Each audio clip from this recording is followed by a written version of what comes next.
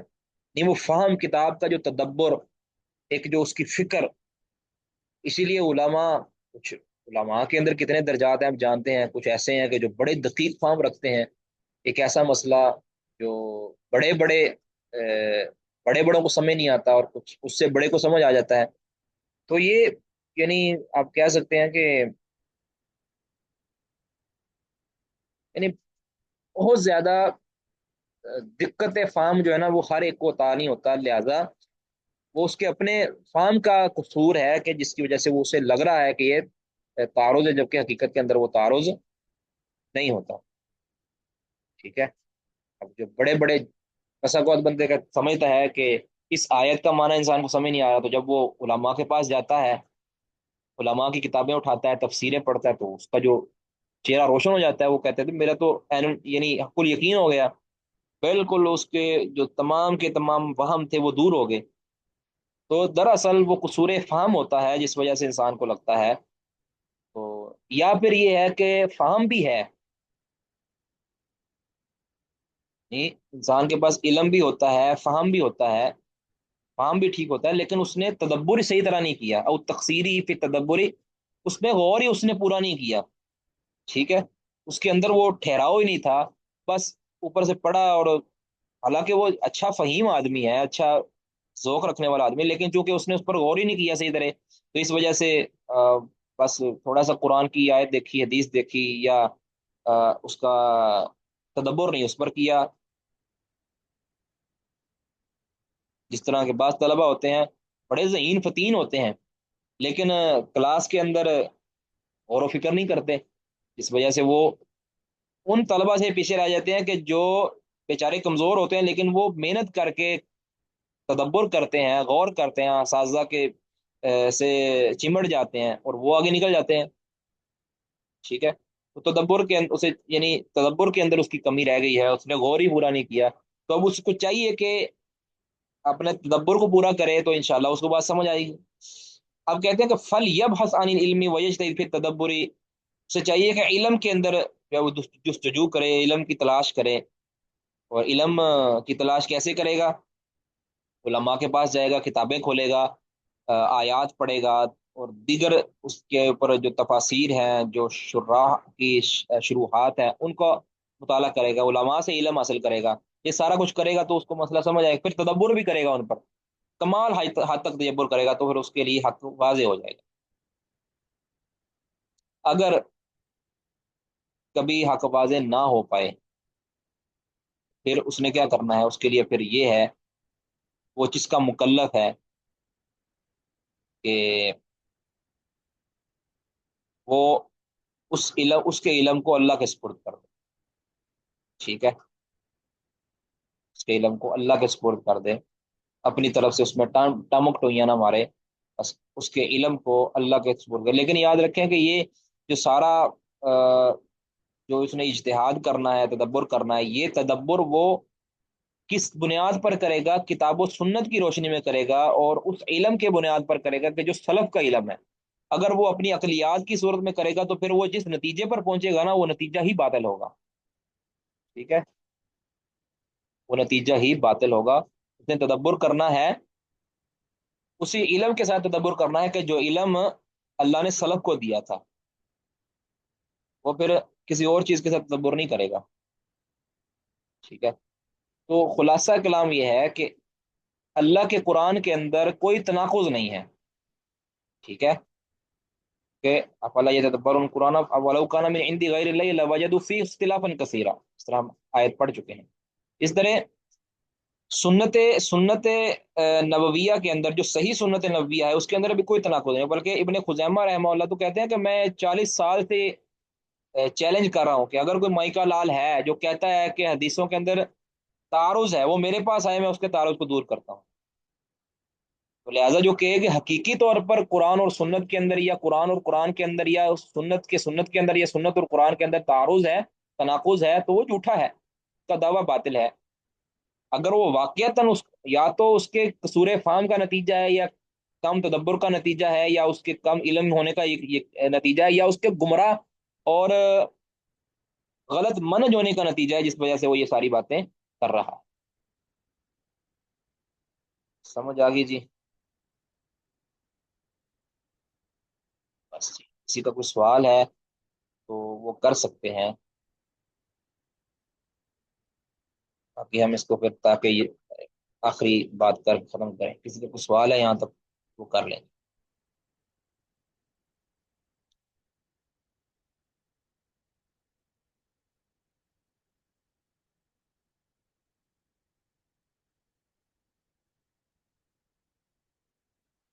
یہ ہم آخری بات کرتے ہیں جی، یہ اس کا نچوڑ اور خلاصہ ہے۔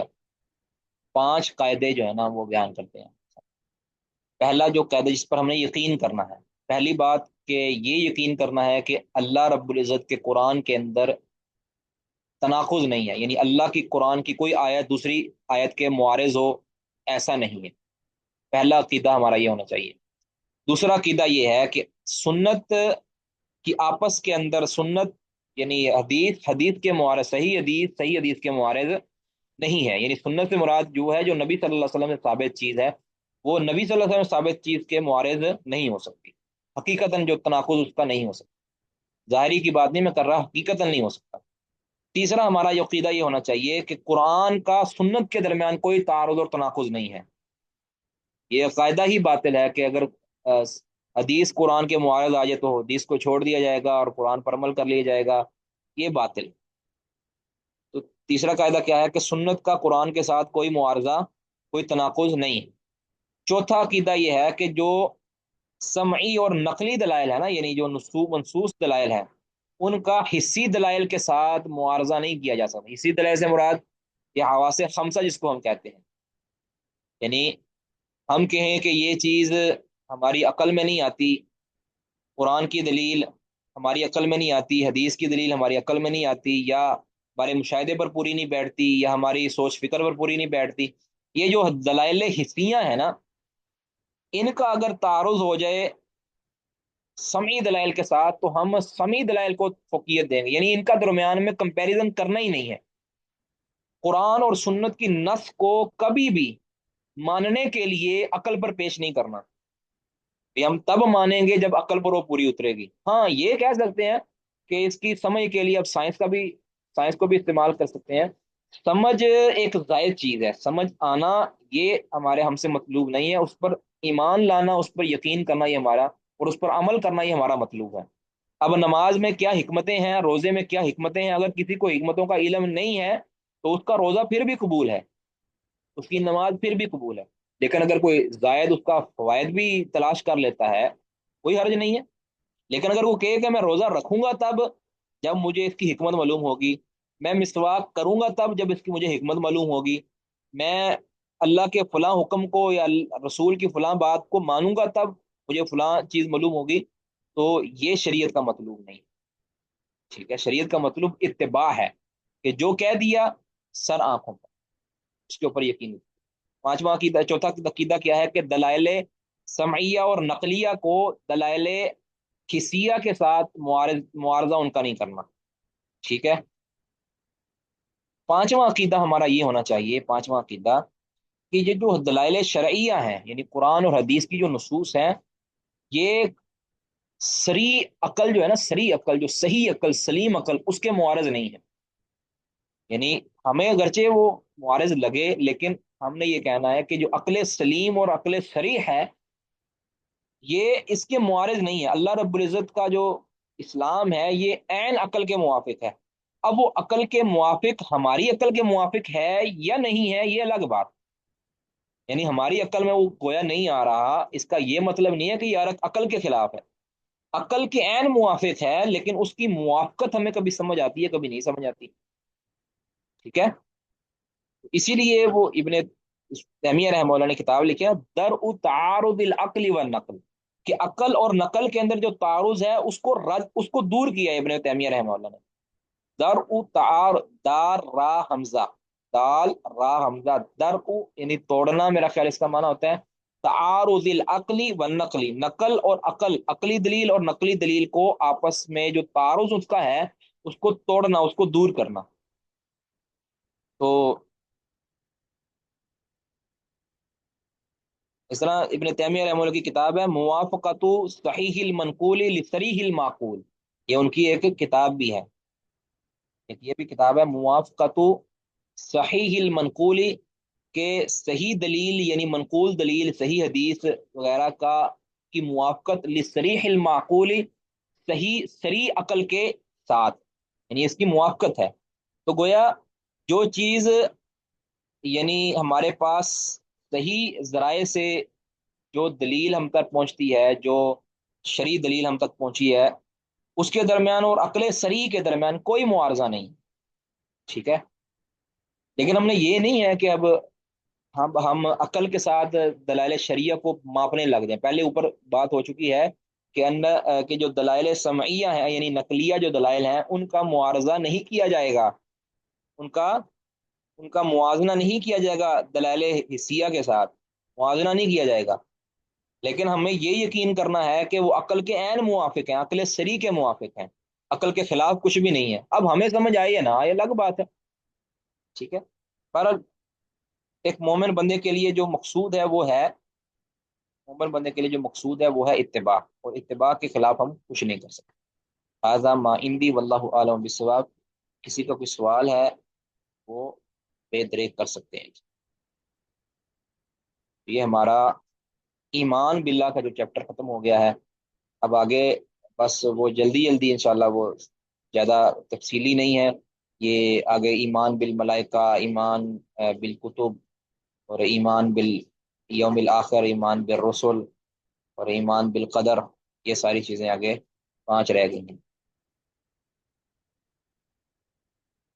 جی، کسی کا کوئی سوال؟ ٹھیک ہے جی. سبحانک اللہم و بحمدک، اشہد ان لا الہ الا انت، استغفرک و اتوب الیک. السلام علیکم ورحمۃ اللہ وبرکاتہ.